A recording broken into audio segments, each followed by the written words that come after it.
me dei. Sou guerreira brasileira, índia, loura, ruiva, nicei. Sou neguinha, sou neguinha, sou neguinha.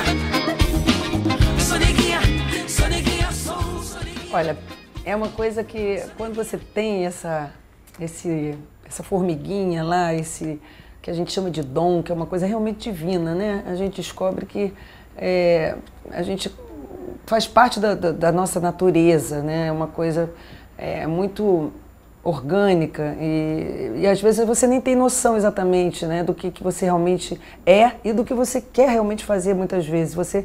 Porque você está num mundo que, de repente, é necessário que você apresente determinados resultados e faça uma escolha numa atividade, muitas vezes, mais padronizada, né, dentro do mercado de trabalho e tal. Então, as pessoas esperam que você escolha assim, eu quero ser médica, quero ser engenheira, algo assim, advogada. Essas profissões que são, muitas vezes, né, mais conhecidas, né, como algo que você vai explorar depois, depois de tantos anos também de dedicação, você vai começar a poder trabalhar com aquilo.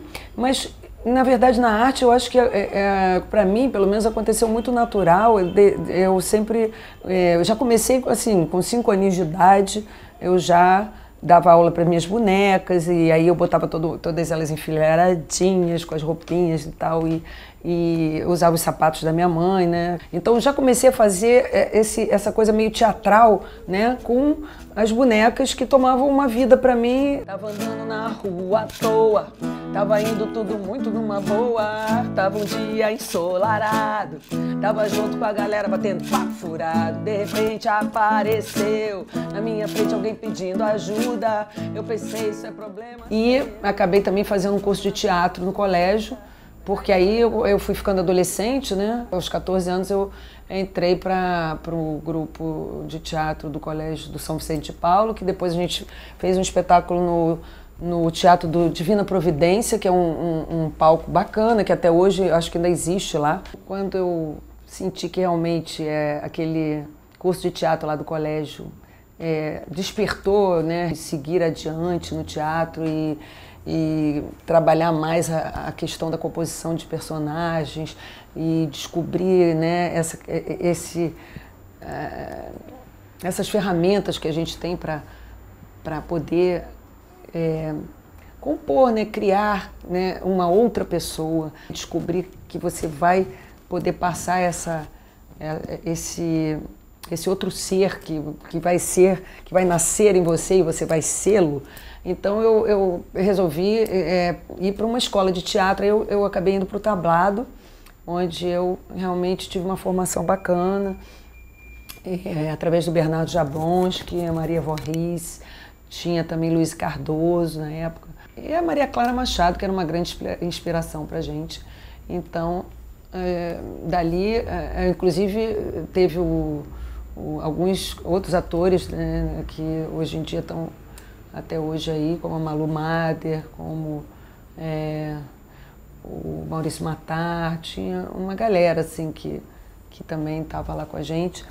E aí, dali para frente, eu fui para a TV e depois fui também, fiz alguns outros cursos, fiz de roteiro também, com Domingos de Oliveira, na Cal, e com o Antônio Pedro também, que foi diretor de Macunaíma. Ainda consegui pegar o Antônio Pedro, assim, como professor. Foi muito bacana. O Doc Comparato também.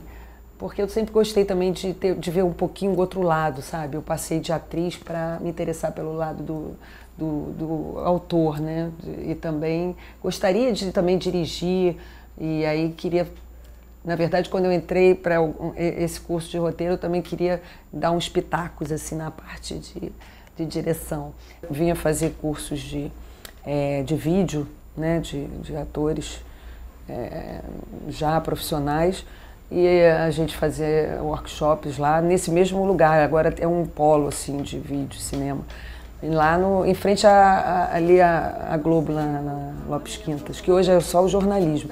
Mas a história não é bem assim, nessa vida meio absurda. Se eu negar ajuda pra alguém, como é que eu posso fazer se eu precisar também? Eu parei pra ver o pôr do sol, eu parei para te dar um alô. Aí acabei entrando pra Globo mesmo, né, na área de novelas, departamento de novelas, de dramaturgia. E aí eu realmente comecei mesmo, assim, na verdade, na TV educativa. Eu tinha um programa que era dirigido pelo Sherman, que se chamava Decisão Pública, na década de 80. E aí o Sherman estava trabalhando lá nesse programa, que tinha um público ao vivo que debatia temas, tipo o ciúme. Aí se pegava textos de Bernard Shaw, de Nelson Rodrigues, enfim, de toda uma dramaturgia nacional e internacional sobre aquele tema. Então a gente fazia esquetes, né? Eu fazia trechos de peças também. A Lourdes Maia, que era uma atriz já veterana nessa época já, ela era inclusive diretora do departamento de elenco, né, da TV Brasil. E aí ela chegou e estava lá, na hora que eu desço da maquiagem, eu encontro com ela lá, falando com o Sherman, assim, preocupada e tal. Aí ela vira para mim e fala assim, mas e essa menina aí? Aí ele falou, bom, ela está começando hoje. Não sei, Lourdes, ainda mais que, bom, personagem, o que você quer fazer? Ela falou, não, peraí, vamos dar uma passadinha. Você poderia dar uma lida aqui para mim nesse texto? Aí era o texto que era dela com uma atriz mais jovem, ela fazia a mãe. Aí eu fiz a filha, no caso, né? E ela bateu o texto comigo. E eu acho que era um texto Molière, se não me engano. Eu sei que, de repente, ela falou assim, olha, e aí, Sherman? Foi bom, né? Eu acho que dá para ela fazer. Aí ele falou, não, também acho, né? Vai dar para ela fazer sim. Ele ficou meio assim, mas acreditou porque eu fiz na hora e a Lourdes estava precisando realmente ser substituída. E aí ela falou assim, ele falou, mas agora como é que vamos fazer? Então vou mexer na idade dos personagens e ela vai ficar, então, fazendo a filha e a que ia fazer a filha vai fazer a mãe. Tá. E aí a gente trocou tudo e aí eu peguei esse texto. Aí quando eu peguei esse texto, aí fui tão bem que acabou que eu ganhei mais outros textos ali. Ganhei uns adendos e foi dando tudo certo. Acabou que o programa que eu ia fazer assim, uma fala num texto e uma fala no outro, acabou que eu fiz várias e fiz outros textos também com várias falas. E assim, com personagens que eu tive que criar na hora, né? Então, eu acho que é porque eu já tinha uma prática do teatro mesmo. No segundo programa, o Marcos Weinberg, que era um ator que depois estava no Zorra Total, até pouco tempo atrás, ele é um excelente comediante, um ator também dramático em alguns trabalhos dele, muito interessantes que ele também vem fazendo ao longo dessa trajetória. Ele que me apresentou na Globo, porque ele falou assim, olha, está acontecendo uma coisa, eu vi que você tem um time de comédia bem legal e de repente eu podia te indicar lá que estão precisando, está saindo uma atriz, né? E de repente você poderia entrar no lugar dela, eu vou pelo menos te apresentar, você gostaria de ir lá? Aí eu fui, por que não, né? E de repente cheguei lá, ele me apresentou, aí eu também fiz um teste rápido e entrei para o programa. Na época era o Planeta dos Homens. Depois também teve que na verdade era com o próprio Jô Soares, Paulo Silvino, Agildo Ribeiro. Ele fez um trabalho assim nessa época que ele tinha grandes personagens, né? E aí eu comecei a trabalhar com ele e aí fiquei fazendo, e depois fiz um pouco do Vivo Gordo também, que era um programa só do Jô. Fiz vários programas de humor, entrei para a linha de shows e dali eu passei para novelas, cheguei a fazer algumas novelas, fiz Eu Prometo, que foi, na verdade, a minha primeira novela e foi a última da Janete Claire, com direção do Denis Carvalho. E eu fazia uma secretária, mas eu era uma secretária engraçada, meio que era atrapalhada, na verdade. Ela fazia muita coisa que acabava dando confusão lá com o protagonista, que era o Cuoco, na verdade. O Cuoco fazia o meu chefe nessa novela. E ele vivia me dando altas broncas, né? Eu chorava, mas acabava aprontando de novo. Enfim, foi bem legal essa experiência assim, com atores fantásticos, com Neila Torraca, com Marcos Paulo, que depois também começou a dirigir também. E a Dina Sfati também ainda era viva. E foi o primeiro trabalho também da Malu Mader, da Júlia Lemertz e da Fernanda Torres. Elas faziam as 3 filhas do Cuoco. Então a gente estava mais ou menos nesse início aí, né? E dali para frente eu comecei a fazer muita coisa, né? Na área, assim como atriz. Aí eu voltei a fazer teatro, fiz cinema também, fiz A Menique, um filme que ganhou o prêmio de melhor fotografia. Que era dirigido pelo Fernando Silva, um moçambicano, um diretor que morava no Brasil na época. Eu parei para te dar um alô, eu parei, nem tudo foi em vão, eu parei para escutar o teu coração. Yeah, yeah, yeah, yeah. Minha mãe me deu um piano de brinquedo, aí eu comecei a tocar piano, assim.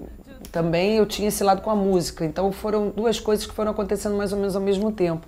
Aí quando foi assim, quando eu estava com uns 8 anos, aí eu falei, olha mãe, eu não queria mais ficar tocando nesse pianinho pequeno não, eu vejo que todo mundo toca em piano grande, né, piano de cauda. Aí ela falou, mas eu não sei se você vai realmente querer continuar assim, e piano não é a mesma coisa que, né, um violão ou um instrumento menor que você pode levar para os lugares, vai ter que trazer, e é uma coisa grande. Então, eu tenho que ver se você realmente quer. Você vai então entrar, eu vou te botar numa escola de piano, ou de música em geral. E aí você vai me dizer se realmente você vai querer continuar. E aí eu fui para a ProArte e estudei assim com a dona Solamel Gandeman, que era a mãe do Léo Gandeman. E depois ela foi, inclusive, diretora na Unirio. E a gente, então, a dona Elza Schatter também, que foi minha professora de piano, lá na ProArte, foi muito, assim, elucidativo. Foi muito bom para mim, assim, ter esse contato com a música desde pequena.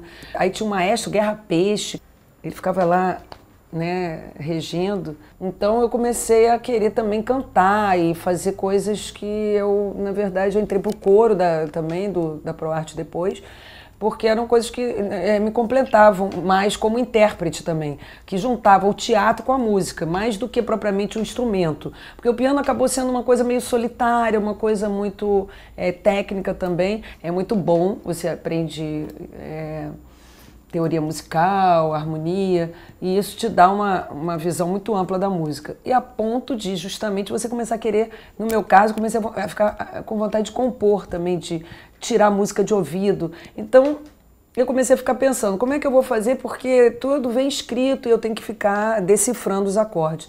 Aí eu comecei a querer sair do clássico e entrar no popular. Porque realmente eu comecei a tirar as músicas ouvindo no rádio, vendo como é que eu faço a linha do baixo, a melodia e tal, na mão direita, e vou juntando, montando os acordes. Aí comecei a entender como é que muitos compositores e até intérpretes, executantes, músicos, né, que tocam determinados instrumentos, como o piano, o violão, eles têm essa capacidade de tirar de ouvido e muitas vezes nem estudaram, né? E aí eu comecei a realmente me interessar por isso, aí acabei saindo da escola clássica e fui para uma coisa mais popular, mais autodidata também nesse sentido. Tava indo caminhar na praia, tava vindo de uma noite de gandaia, tava a fim de mergulhar no mar, espantar tudo de mal é minha alma lavar. Foi então que alguém apareceu, soluçando num apelo mudo. Eu pensei, isso é problema seu. E eu comecei então a entrar para os festivais também e de repente acabou que uma proposta para eu ir para a França para fazer um trabalho lá de um roteiro com uma parte jornalística, digamos assim, que envolvia as pessoas. O programa se chamava Paris Profession Brésilien, ou seja, Paris Profissão Brasileiro. Brasileiros que moravam em Paris, né, e que tinham atividades artísticas ou outras Mas muitos eram artistas, né? Ou que já tinham morado ali por perto, né? Inclusive tinha o Jorge Amado, eu entrevistei Jorge Amado, Zélia Gattai, o Gil, né? O Gilberto Gil. Eu descobri lá na França que eu era cantora também, né? E era uma cantora que tinha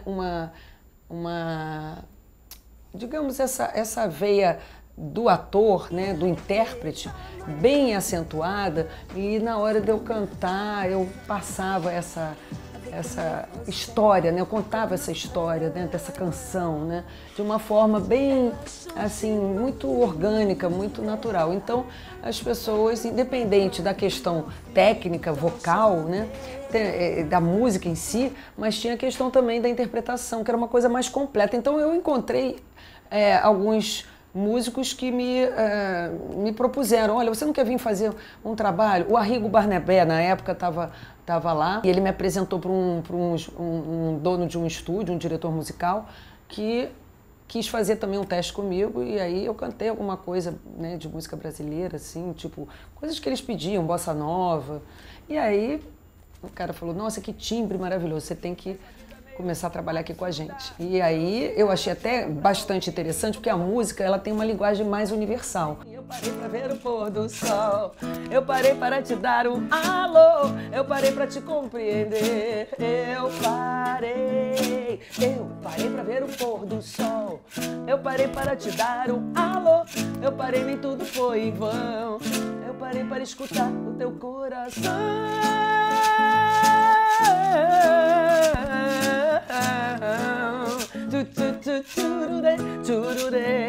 Yeah.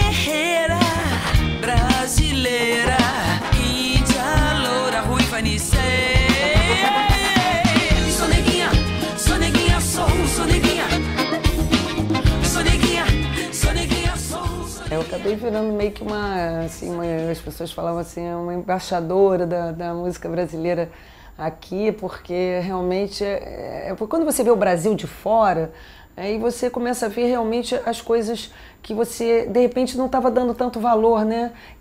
Às vezes a gente precisa mesmo de um distanciamento assim brechtiano para entender um pouco mais até as nossas próprias origens, né?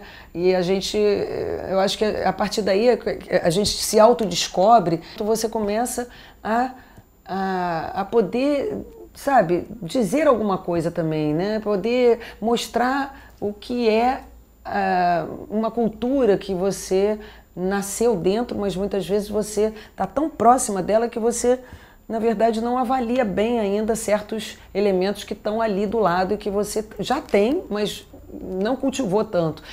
Inclusive, quando eu cantei em Abu Dhabi, eu fiz uma temporada nos Emirados Árabes Unidos também, mais ou menos no começo da minha carreira também, e inaugurei um lugar lá dentro do hotel chamado Casa Brasil, né? Que eram assim, eram vários pubs assim que eles abriam e cada eles contratavam um cantor com a banda que tinha que ser daquele país. Como a gente estava morando em Paris, eu tinha uma banda lá que me acompanhava chamada Avenida Brasil, que a gente tinha acabado de montar essa banda, então eu levei o Avenida Brasil para lá. O Jorge Benjor, eu cantava muita coisa do Jorge Benjor. Uma das músicas mais conhecidas no mundo, além do Jobim, né, que eu cantava muita bossa nova também lá, que é a Garota de Ipanema, que eu acho que é a terceira música mais gravada do mundo. Tinha também a Mais Que Nada, né? Que é assim um clássico lá, todo mundo, quando você vai cantar música brasileira, pede, você canta Mais Que Nada. Ou então, não pede, mas quando eu canto, vem todo mundo cantando junto. Oh, oh, oh, oh. aria, raio, oba, oba, oba. Aposto que vocês também vão cantar junto. É só ouvir, sai todo mundo cantando aqui, em qualquer lugar, é incrível, né? Então, realmente, eu comecei a ver que a música brasileira tem uma riqueza incrível, entendeu? Ela é considerada... O Nelsinho Motta, que foi uma pessoa que também me deu uma grande força no início aqui, né, nos anos 90, ele estava com o Morro da Urca, ele tinha o Mama África. Então, praticamente, o meu primeiro show assim no Brasil foi lá no Mama África, e com uma direção de Nelson Motta, que deu um grande up assim, nesse show que a gente montou, e ele me ajudou assim na pesquisa de repertório e tudo mais, e foi muito bacana, teve assim uma grande receptividade. Pena que eu ainda estava morando lá e ficava vindo e voltando o tempo todo, né? Se eu tivesse continuado aqui, de repente, enfim, as coisas teriam sido diferentes, mas aconteceu que eu acabei fazendo uma carreira mais internacional, e agora é que eu estou trazendo o trabalho para cá. E o Nelsinho falou assim, olha, realmente lá na Europa, nos Estados Unidos, a música brasileira é coisa de primeiro mundo. Talvez seja a única coisa que é vista como primeiro mundo, um produto de primeiro mundo vindo do Brasil, né? Então, a gente tem essa qualidade. Eu acredito que também a indústria da dramaturgia também, a nível das telenovelas, né, também estão sendo uma coisa que está chegando lá como produto de primeiro mundo também. Mas como tem o cinema americano, né, que aí é mais difícil da gente estar no mesmo ranking. Agora, a música está no mesmo ranking da música americana, pode crer. Esse amor veio pra tirar a paz, feito um vendaval, e arrancou meus pés do chão.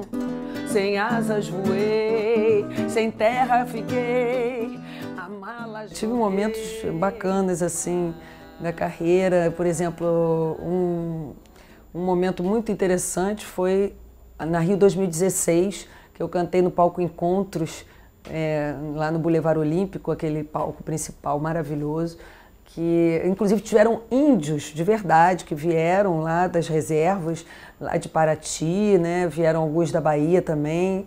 Eu também às vezes tenho contato, eu fiz alguns shows também fora, ali na região de Arraial da Ajuda, Trancoso, que ali também tem os pataxós, que são assim uma comunidade muito artística, né? Eles têm um trabalho de artesanato, que todos os índios têm bastante, mas eles também têm músicas, coisas, instrumentos, que eu trouxe alguns também de percussão. Eu toco um pouquinho de alfaia, né? Porque eu descobri que a alfaia é um sobrenome que é também um instrumento. E aí, quando eu estive em Recife, eu ficava assim, espantada de ver todo mundo falando, pega essa alfaia aí, traz essa alfaia pra cá, leva pra lá e tal. Eu falei, gente, sou eu mesmo, vocês estão me levando pra tudo que é lado. Aí eu descobri que era um tambor do maracatu, e aí eu fiz a música na batida da alfaia, né? Eu compus pra justamente fazer esse paralelo aí. E cantei a batida da alfaia com a alfaia mesmo lá na Rio 2016, então foi um grande momento para mim na minha carreira, assim, que juntou uma coisa com a outra e veio lá trazendo essa coisa dos ancestrais, né? Desse sobrenome que acabou abrindo um caminho para mim na música que eu nem conhecia. Uma outra pessoa muito importante na minha carreira foi o Lincoln Olivetti, um arranjador, com quem eu fui para uma virada cultural em Manaus, e a gente teve um grande momento lá num show numa praça pública lá em Manaus. Os arranjos da música F comme Femme foi uma música que realmente vem percorrendo toda a minha trajetória aqui no Brasil, porque ela entrou em 2 trilhas sonoras de 2 novelas da Globo. Uma foi Era Uma Vez e a outra foi Tempos Modernos. E com Tempos Modernos, em 2010, equivaleu ao ano em que o Canecão foi o último ano do Canecão, né? Infelizmente fechou depois desses últimos shows, e eu tive esse convite da família do Arthur Prioli, que era o diretor de marketing, e ele falou, poxa Marisa, eu queria muito que você fizesse esse show lá, e eu convidei algumas participações maravilhosas de amigos, de parceiros meus, como Fausto Fawcett, como a Zezé Mota, que foi uma madrinha para mim, que foi a minha primeira diretora de shows aqui no Mistura Fina, no Jazz Mania, nesse circuito, né, das casas de shows aqui. Para o Canecão ela falou, olha, eu prefiro ir como convidada mesmo e quem vai dirigir, eu vou te indicar uma pessoa que eu acho que tem uma grande capacidade, até maior do que a minha, para dirigir o seu show. Que no Canecão, um palco enorme, né? Foi um palco assim, onde eu vi grandes shows assim, que me influenciaram muito, inclusive Elis Regina, vi a Sarah Vaughan, vi o Miles Davis lá. Também teve uma banda nova que eu lancei lá também para mostrar o trabalho deles, o pessoal, banda Sucaterê, que é um pessoal de percussão que faz muitas percussões assim com pneus, com sucata justamente, por isso que se chama Sucaterê. Foi assim, um pessoal bem legal que participou também do show e que encheu o Canecão e foi um momento grandioso para mim, realmente inesquecível, mas na verdade teve também na França, né? Eu tive alguns momentos também lá nos Emirados Árabes. Teve um momento muito bom também que foi no deserto, que eu conheci os Tuaregs, eu acho. Era meio que uma tribo lá, no meio do deserto, lá dos Emirados. E eles cantaram, de repente, assim, eu peguei e vi que eles estavam querendo manifestar alguma coisa, aí eu falei assim, então vamos, go with me, and oh, lê, oh, lá, pega no ganzê, pega no ganzá.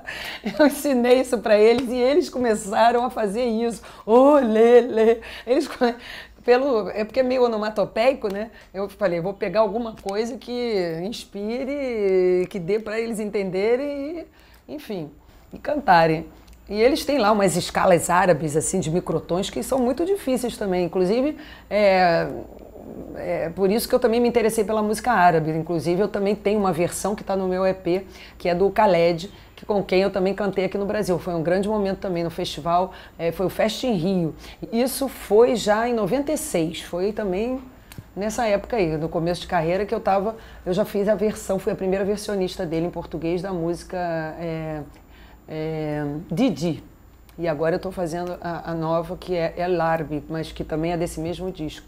E aí foi um grande momento também para mim ver o pessoal cantando ô lelê, ô lalá, pega no ganzê, pega no ganzá. Isso ficou parecido, não ficou tanto, mas o olelê ficou perfeito. E os camelos todos parados, que era tipo um estacionamento de camelos, todo mundo olhando assim, eles estavam assim parados assim de frente, de repente eles viraram todos. Aí eles ficaram com o corpo para cá e a cabeça para lá. Todos eles assim, enfileiradinhos. Nossa, com aquele pôr do sol, gente, vocês nem imaginam, porque tinha um palco ali no meio da areia. Foi muito bacana. Assim, inesquecíveis esses momentos, né? Fazem com que a gente chegue à conclusão de que a gente fez a escolha certa. Ou melhor, alguém fez a escolha pra gente. Eu acho que a música aconteceu e se revelou assim. Foi uma grande revelação. Era uma vez uma princesinha que sonhava na janela bonitinha do seu castelinho, e o príncipe encantado apareceu, jogando charme, contando historinha, parecia até que era. Na verdade, eu tive algumas influências. Bom, primeiro para cantar, na verdade, eu já cantava também desde pequena em casa. Minha mãe era advogada, mas ela era também uma cantora, digamos, frustrada, porque ela não teve, né, condições de seguir a profissão. Na época dela era meio difícil, ela era uma mulher bem liberal, assim, bem moderna. Ela gostava muito de seresta, né? Então ela cantava aquelas serestas que eu aprendi muito, assim, e cantava algumas coisas também ela comprava alguns discos da Elza Soares. Na verdade, a seresta eu não me interessei tanto quanto eu me interessei pela Elza. Quando eu ouvi a primeira vez, né, os discos da Elza Soares, assim, uns vinis que ela tinha comprado e deixava assim para botar lá. Eu tinha uma vitrolinha também dessas. Eu gostava muito dessa coisa do vinil, de ficar, né, aquela agulhinha ali. Então eu botava direto a Elza. E aí eu comecei a me interessar muito pelo ritmo dela, pela maneira que ela cantava, essa coisa daquele vozeirão dela. Por outro lado, eu também me influenciei muito pelas cantoras americanas, né, de música soul, né, da soul music mesmo, da música que vem da alma mesmo, né? Então, eu tive essa influência no sentido de tudo que eu ouvia e aquilo vai ficando no teu subconsciente. Então, todo esse aprendizado também foi muito importante. Eu aprendi também algumas coisas, umas chaves interessantes de técnica vocal com a Christiane Legrand, que é irmã do Michel Legrand, em Paris.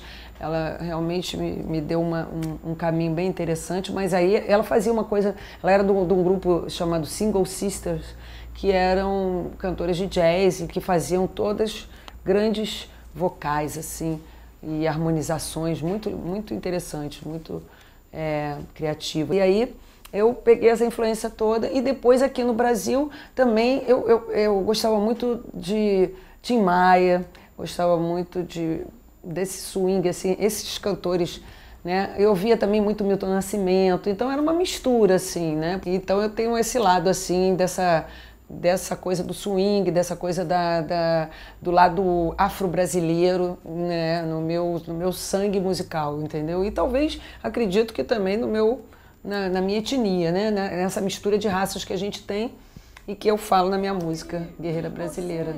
Chegou, veio pra levar o mal, veio pra lavar o coração num temporal das velhas paixões, antigas prisões. Tem a minha mãe, que era cantora assim, de seresta, mas nas festas da empresa que ela trabalhava, né? Que eu gostava muito de assistir ela cantando e tudo. Ela tinha o maior talento, mas não se profissionalizou, mas me incentivou, ficou muito feliz quando descobriu que eu realmente comecei essa carreira, assim, mas foi independente dela, na verdade. No início, inclusive, a ideia não era essa, inclusive até quando eu comecei a fazer a música, ela me botou no curso de piano, mas se fosse pianista clássica, tudo bem, mas para cantar música popular não era muito a ideia não, porque é muito difícil, ela não concordava muito com as dificuldades que eu iria passar, né?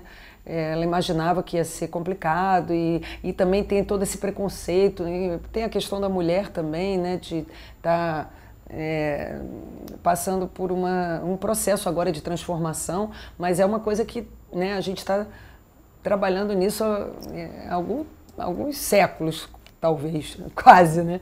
Mas, tipo, pelo menos dos anos 60 para cá, né? Depois da Revolução sexual e essa maior liberdade, a pílula anticoncepcional, essa coisa toda, né? Dos movimentos aí feministas, aí a coisa ficou um pouco mais fácil. Mas antes a gente não era muito bem vista quem fazia arte, infelizmente. Eu tenho uma tia que faz também, que pinta, que faz tapeçarias, a Iracema Alfaia, que é a irmã da minha mãe. Mas ela também profissionalmente é advogada. Não conseguiu ser assim uma pintora como vários, né, que felizmente conseguiram aqui, como a Djanira, como grandes pintores. Talvez ilusões, lutei com leões e mais, nunca mais vou voltar atrás, quero mais um amor em paz, eu nunca mais vou voltar atrás. Acho que é uma coisa que vai saindo assim naturalmente, porque na verdade antes eu era só mais intérprete, né? Eu interpretava as músicas já de outros compositores e tem músicas que eu continuo cantando, que boto no meu repertório de shows, músicas que eu gostaria talvez de ter feito, né? Que saíssem da minha criatividade. Então eu prefiro, até já que estão feitas ali, eu vou dar vida a elas e botar a minha cara, né? Então eu Na verdade, eu sempre quis fazer releituras. Fazer cover exatamente como ele já foi feito, tipo, cantar como canta a Whitney Houston, I Always Love You, por exemplo. Às vezes,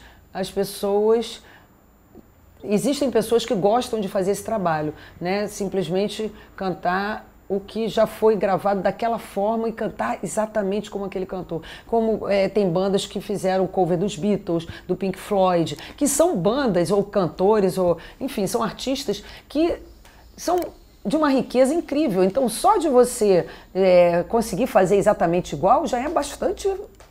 Já é muito bom, já é bastante rico, né, como experiência. Mas eu sempre quis dar a minha cara, né, e fazer uma coisa que seria praticamente uma recriação, mesmo que fossem já composições gravadas pelos originais compositores ou o primeiro intérprete daquela música. E aí eu, na verdade, cheguei à conclusão que isso já não me satisfazia mais só reler, só revisitar e fazer uma nova interpretação, mas também começar a criar algo meu, né? Eu tinha alguma coisa para dizer. E também porque eu fiz filosofia, eu gostava de escrever, eu já escrevia poesias desde os 12 anos também. Então eu já, para esse lado da parte da poética, já tinha uma tendência a escrever letras. Mas depois eu comecei a compor as melodias também como compositora. Então eu juntei uma coisa com a outra e algumas vezes eu trabalhava com compositores ou com letristas, fazendo uma parceria, né? Como eu fiz essa com o Seu Jorge, como eu fiz com o Fausto Fawcett também, que eu fiz Trans Forró Funk, que é do meu disco que saiu em Portugal, Love Controls, que tem essa faixa também. Eu tenho também composições como Eu Parei, que é uma minha com o David Villefort, que é também esse percussionista francês, que foi também meu produtor musical. Eu tenho parcerias também com o Lincoln Olivetti e arranjos, principalmente, que ele fez também, que eu aprendi muita coisa com ele, né, sobre a minha voz mesmo, sobre o meu potencial, o que eu poderia, até onde eu poderia chegar e mais, e mais, e mais, sempre indo além, né? Então isso foi muito importante para mim, essas parcerias também, que me inspiraram bastante. E fora isso, cantar no banheiro, na cozinha, ver uma situação e querer falar sobre ela, e às vezes gravar no celular e depois continuar em casa e pegar e ir no piano. Tem músicas que eu começo no teclado e depois eu acabo no violão, porque na verdade eu não sou exatamente uma instrumentista, né, de cada um desses instrumentos, assim, uma virtuosa. Eu prefiro até convidar os meus músicos para tocarem comigo e gravarem, enfim, eu fazer uma ou outra coisa assim mais intimista com eles. No violão ou no teclado, no piano. Eu gosto muito bem, isso sim, de cantar algumas coisas no piano, assim, algumas baladas e tal.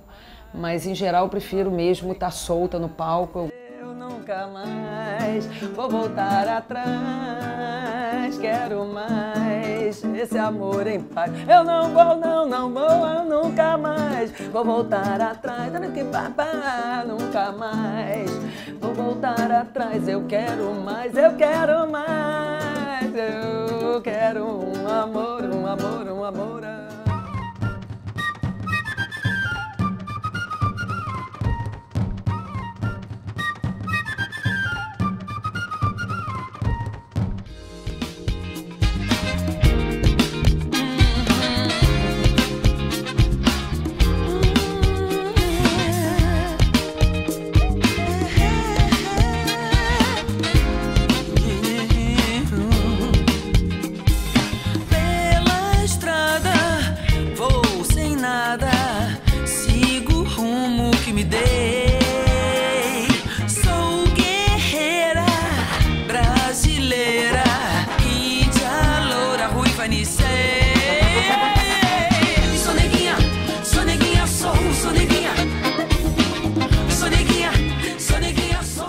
Olha, eu na verdade, eu já tive, essa música surgiu de repente assim na minha vida, foi uma questão pessoal inicialmente, depois eu, na verdade, falo da primeira pessoa, mas estou falando da mulher de uma maneira geral, né, da garra da mulher brasileira. E eu comecei a cantarolar essa melodia, ela foi vindo na minha cabeça, aí fui fazendo a letra e de repente eu fui chegando ao final. E nessa época eu tinha acabado de conhecer o Seu Jorge. Ele frequentava umas festas que tinham do Afro Rio, que misturava, né, a música eletrônica com essa coisa das percussões, essa coisa mais tribal mesmo. Conheci o Seu Jorge lá, a gente improvisava, às vezes a gente subia no palco, ele chamava assim um ou outro cantor, porque na verdade era tudo mais instrumental mesmo. Aí a gente cantou algumas coisas do João Nogueira, assim, improvisou e jogava algumas frases de músicas do João, que na verdade é uma grande referência para mim também, eu amo o João Nogueira, assim. E aí eu cheguei pro Seu Jorge e falei assim, olha, a gente se conheceu lá e aí marcamos de nos encontrar um outro dia pra gente compor alguma coisa, fazer música junto e tal. E aí ele apareceu lá em casa um dia, como a gente tinha um estúdio em casa, não dava para, estavam gravando lá, a gente não dava para seguir trabalhando, a gente foi para a rua mesmo com ele com violão, aí fomos fazer a música e eu mostrei para ele, olha, eu tô acabando de fazer essa aqui sobre eu acho que vai se chamar Guerreira Brasileira, só que eu não tô achando ainda o refrão dessa música. Aí eu tinha os versos todos, mas realmente não tinha o refrão. Aí tem uma parte, né, que eu falava, sou guerreira brasileira, índia loura, ruiva, nicei. Aí, e sou neguinha sou. Aí eu falava isso, cantava isso e depois continuava, swingando, misturando, samba, funk, rock, shot, rap, axé, cariocas. Aí vocês vão ouvir, né, que eu já estou cantando ela aqui para vocês depois aqui com o meu querido Kiko Chaves, aqui da banda, que tem trabalhado já há algum tempo comigo. Então, vocês vão entender que quando chega naquele pedaço ali, ela ia para a segunda parte de novo dos versos. E não repetia nada, não tinha refrão. E aí o Seu Jorge falou assim, mas canta aí de novo. Aí eu cantei mais uma vez, ele falou assim, não precisa nem a gente fazer um outro refrão. A gente faz até uma outra música, mas essa aqui você já tem até o refrão aqui, só que você não viu. Olha aqui, aí ele pegou e repetiu. O final, né, da Índia, loura, de todas as etnias que eu botava e acabava em Neguinha Soul, que também é um pouco a neguinha do soul, que também é um pouco de tudo isso que a gente é, né? E essa música, na verdade, ela é a primeira vez, ela é inédita no Brasil, mas ela já tocava no meu primeiro disco, que saiu em Barcelona, chamado Na Batida da Alfaia, que a gente tem tudo isso no sangue da gente, né? A gente tem toda essa brasilidade e tem essa coisa internacional também, né? Africana, essa coisa meio japonesa, a gente tem os niseis, né? Tem essas comunidades todas que a gente, é todo mundo brasileiro, gente, todo mundo, essa coisa da multiculturalidade do Brasil, esse caldeirão que é o Brasil, de raças e de culturas, é que faz essa riqueza do que a gente traduz para a nossa arte, de uma maneira geral, das nossas artes em geral. E essa picardia também, né? Esse bom humor que a gente tem, esse groove, né? Pela estrada vou sem nada, sigo o rumo que me dei. Sou guerreira brasileira, índia, loura, ruiva, nicei.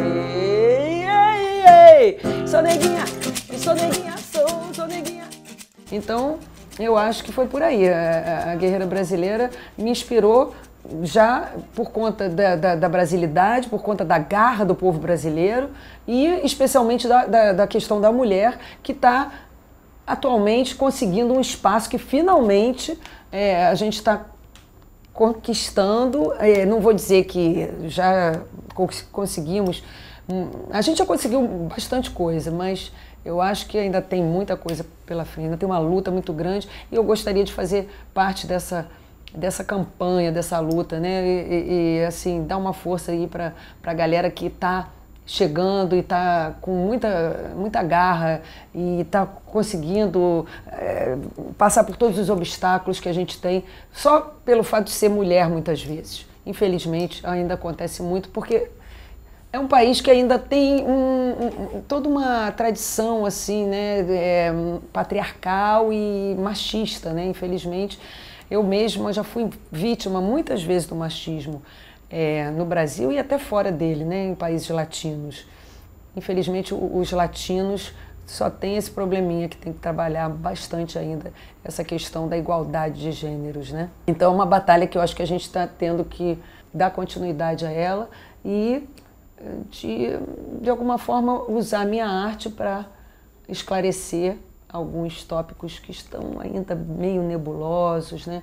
E algumas lutas que a gente precisa de um apoio, de uma união, né? E não contra ninguém, não é uma luta contra... Vocês, homens, não são nossos adversários, né? Porque também, hoje em dia, essa questão de definir, né, pelo sexo não significa muita coisa. Infelizmente, a gente ainda está meio preso a essa questão da genitália, né? Se você tem essa, você é aquilo.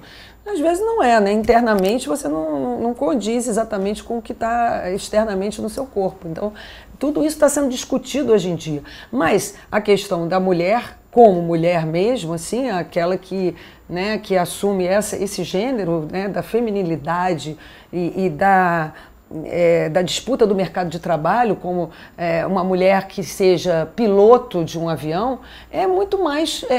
existe ainda um preconceito muito grande, né? Porque a mulher parece que ficou reduzida a certas profissões que têm a ver com o que a cultura, a educação, né, do passado propôs, né?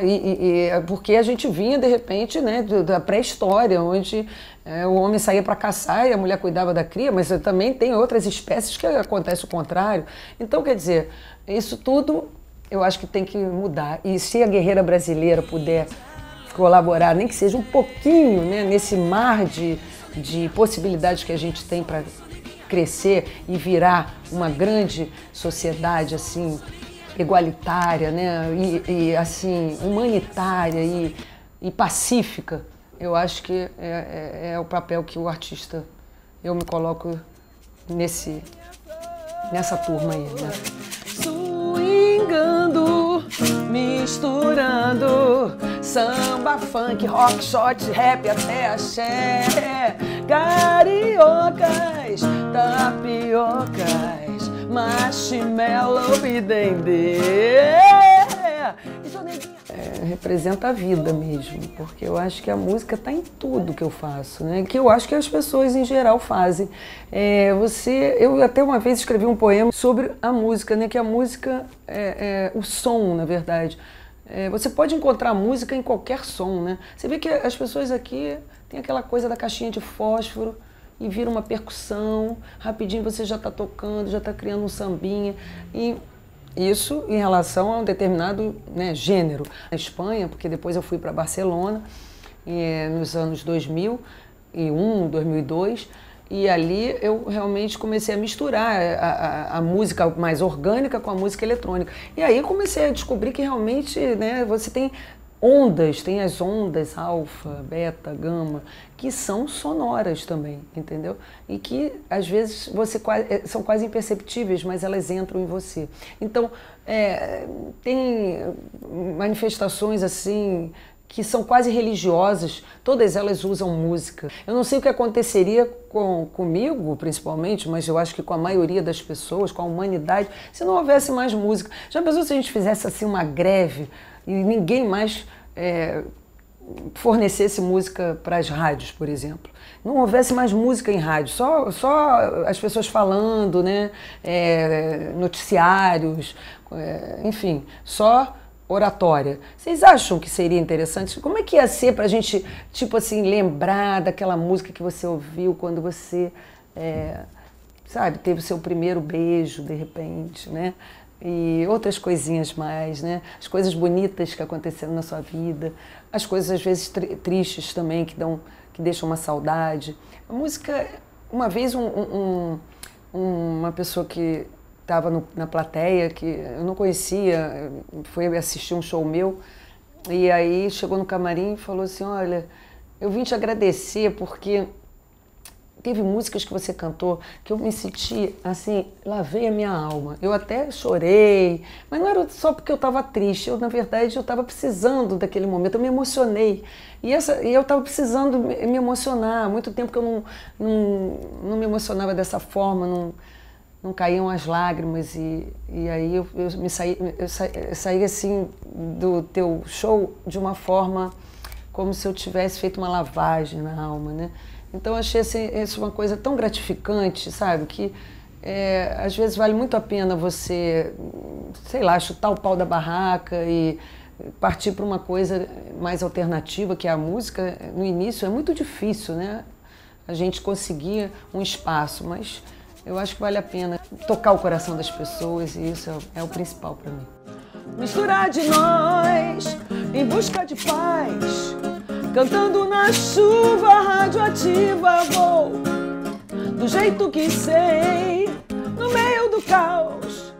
Em termos de emoção, assim, a arte como um todo, além da música, pode emocionar também a ponto de tocar a gente de um jeito que eu, assim, tive uma surpresa comigo mesma de ver que de repente eu estava na frente de um quadro do Van Gogh, assim, fui no museu dele em Amsterdã e eu gostava muito, esse é um dos meus pintores favoritos.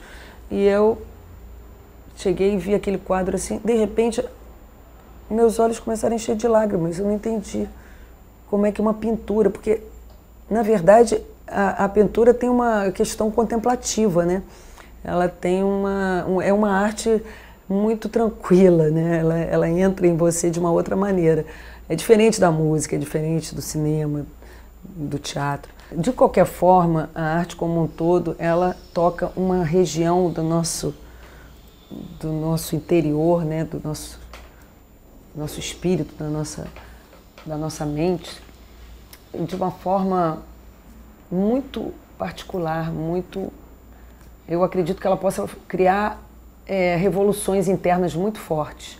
E acho que vale muito a pena a gente ter, de repente, num currículo de todas as escolas, a gente continuar tendo aulas de música, aulas de teatro, aulas de pintura, de desenho, entende? É importantíssimo para qualquer tipo de atividade que a gente venha a fazer, mesmo que seja super técnica, que seja de ciências exatas, é a gente trabalhar com isso e com a filosofia também. Eu, na verdade, me formei em filosofia.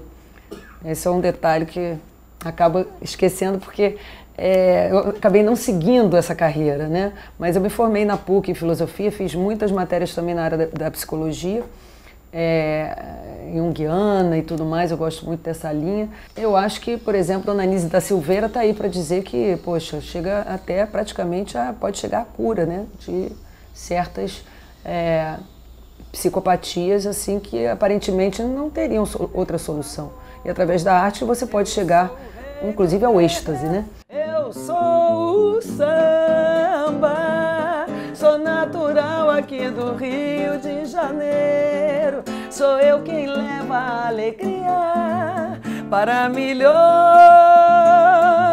de corações brasileiros. Então, dentro desse exercício todo, a gente vai aprendendo muita coisa, a gente vai descobrindo muitas novas formas de fazer a mesma coisa.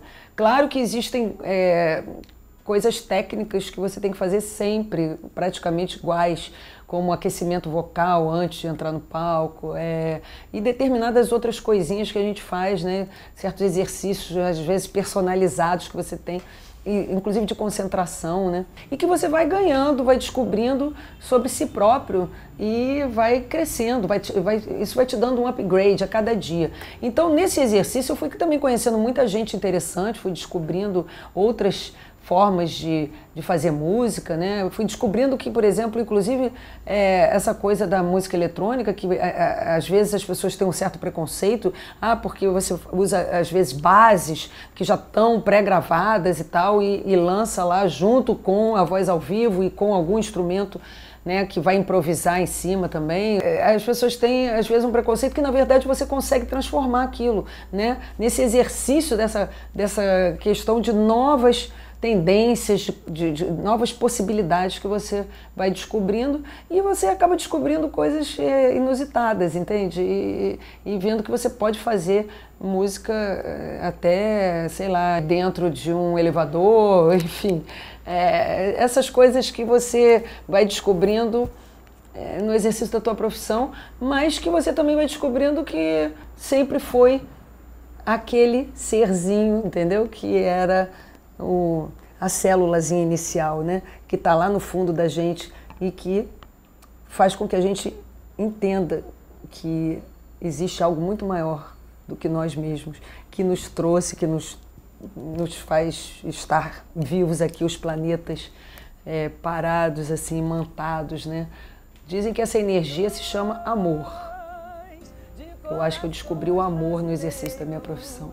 Salve o samba, queremos samba. Quem está pedindo é a voz do povo do país. Viva o samba, vamos cantando essa melodia do Brasil. Tenho vários sonhos realizados, graças a Deus, mas também tenho alguns que, né, estão no processo. A gente sempre está querendo realizar alguma coisa nova. Eu acho bacana essa possibilidade de você crescer cada dia, né? Tá se auto-superando. Como os atletas. O cara que corre 100 metros, daqui a pouco ele quer correr 200, 300, 400, enfim.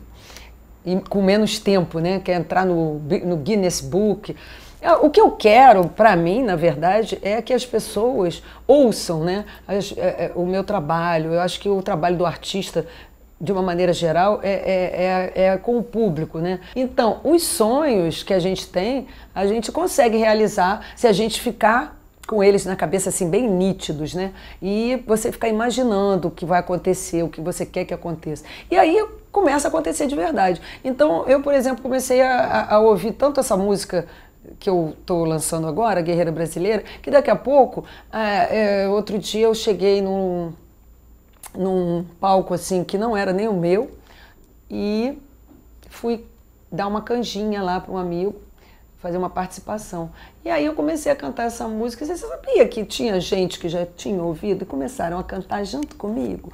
Então, quer dizer, a música tem essa vantagem, né, de você poder fazer com que ela entre na cabeça das pessoas e daqui a pouco as pessoas nem percebem, mas elas já estão cantando a tua música e de uma forma tão natural que parece que foram elas que fizeram. Então, quer dizer, essa relação com o público, essa empatia, esse compartilhamento, eu acho que é o maior sonho de todo artista, é ver o seu trabalho tomar forma e estar espalhado pelo mundo, entendeu? Eu poder estar tocando no mundo inteiro, que eu acho que é uma forma da gente chegar ao coração das pessoas, como sempre foi o meu maior sonho, e falar para eles o que eu penso e, de alguma forma, contribuir para que a sociedade seja cada dia um pouquinho melhor. Porque, como dizia o Raul Seixas, que também é uma grande referência para mim, sonho que se sonha só é só um sonho que se sonha só. Mas sonho que se sonha junto é realidade. Guerreira brasileira, índia loura,